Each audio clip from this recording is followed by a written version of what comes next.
লোকসভা নির্বাচনের পূর্বে প্রায় 40টি পরিবার তৃণমূল ছেড়ে বিজেপিতে যোগদান করলো। বৃহস্পতিবার সন্ধ্যা 7টা নাগাদ বীরভূম জেলার ময়ূরেশ্বর 2 নম্বর ব্লকের অন্তর্গত কোটাসুর বিজেপি দলীয় কার্যালয়ে এদিন আনুষ্ঠানিকভাবে কোটাসুর বিজেপি দলীয় কার্যালয়ে যোগদান পর্ব চলে। উক্ত কর্মসূচিতে উপস্থিত ছিলেন 2024 লোকসভা নির্বাচনের বোলপুর লোকসভা কেন্দ্রের বিজেপি প্রার্থী পিয়ার সাহা। এছাড়াও এই কর্মসূচিতে উপস্থিত ছিলেন মহেশ্বর বিধানসভার বিজেপি কনভেনর সুকান্ত মণ্ডল সহ আরো অনেকেই।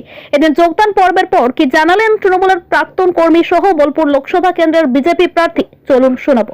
ব্যুরো রিপোর্ট, দিনরাত স্টার নিউজ। ওখানে এতটাই উৎসাহ যে পুরো গ্রাম ওখানে জড়ো হয়ে গেছে। তো সবার সঙ্গে কথা বলতে বলতে এতটাই দেরি হয়ে গেল। তারপর ওখানে খাওয়া দাওয়া ছিল। তারপর যদি বা বেরিয়ে এলাম ওখান থেকে, মাঝ রাস্তায় আবার একটা অ্যাক্সিডেন্ট, সেখানে স্পটে একজন মারা গেছে। তো সেই নিয়ে একদম রাস্তা জ্যাম পুরো। ওখানে মানে আমরা বলাতে ওখানে বড়বাবু ছিলেন, আমাদের গাড়িটা একমাত্র পাস করে সাইড করে দিলেন।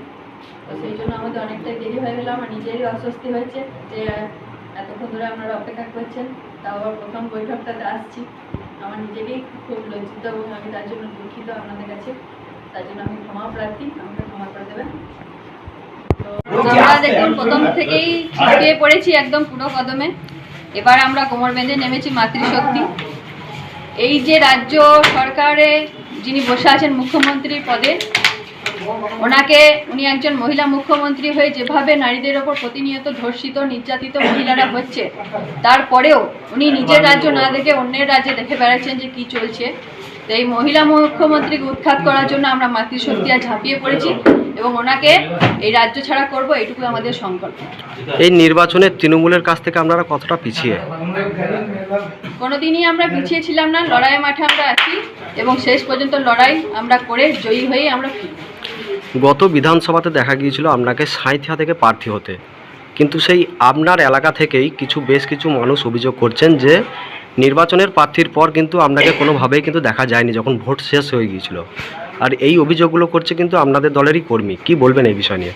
ওনারা যা বলছেন সেটা আমি আশীর্বাদ সহকারে নিচ্ছি। ওনাদের বিরুদ্ধে আমার কোনো কিছু বক্তব্য নেই। আগে তৃণমূল ছেড়ে বিজেপিতে যোগদান করলেন, হঠাৎ এই কেন গ্রহণ করলেন? কারণ টিএমসি প্রচুর দুর্নীতি, আর আমাদের এখানে 40টা পরিবারের ওপর কোনো সময় নজর দেয় না। ওদিকে বারবার অভিযোগ দেওয়ার সত্ত্বেও তারা কিন্তু সেটা নজর দিচ্ছে না। ওই কারণে আমাদের এখানকার যে নিমপুরডাঙ্গা, সেখানকার 40টা মতো পরিবার আমরা টিএমসি ছেড়ে বিজেপিতে যোগদান করি। কি নাম আপনার? বিশ্বজিৎ কর্মকার।